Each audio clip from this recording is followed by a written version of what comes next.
when the FBI investigates a president's campaign on the other side of the aisle from the administration that is in power, it needs to be looked at.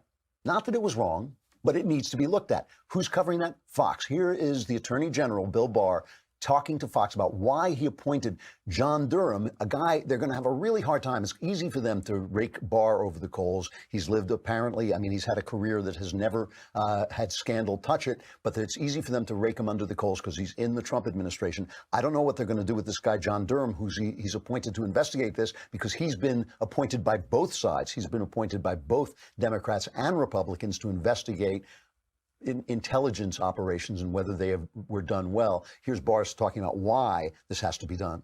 Well, the first step is find out exactly what happened. And we're trying to get our arms around that, getting all the relevant information from the various agencies and starting to talk to some of the people that have information. You know, the thing that's interesting about this is that this was handled at a very senior level of these departments. It wasn't handled in the ordinary way that investigations or counterintelligence activities are conducted.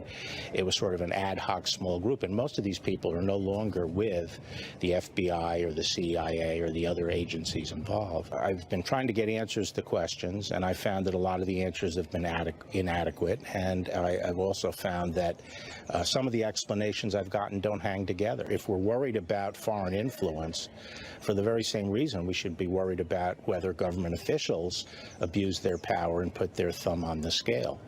And so I'm not saying that happened, but I'm saying that we have to look at that. And of course, I mean, if it were the other way around, of course, everybody, I think that that's a natural. You have to look at that. I think I would be shocked if George W. Bush had the FBI tapping phones and sending people in with wires.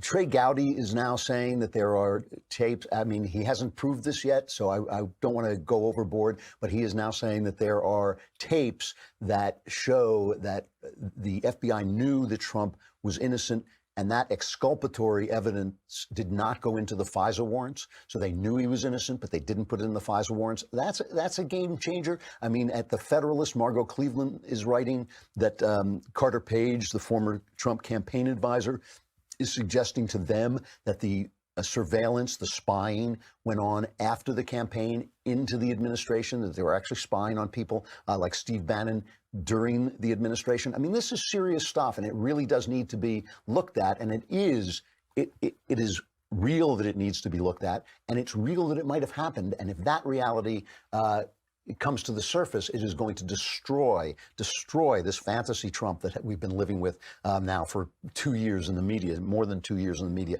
Listen, it's going to be up to us to decide in the end. I mean, we can buy into these fantasies or not. We can make the truth count, or we can just let it pass by. But eventually, it's going to come out. I mean, it's as long as Trump is in power, as long as there are Republicans pushing to find out what happened, the truth is going to come out. The fantasy is going to collapse, and it's only going to be a matter of how we react to that when it actually happens.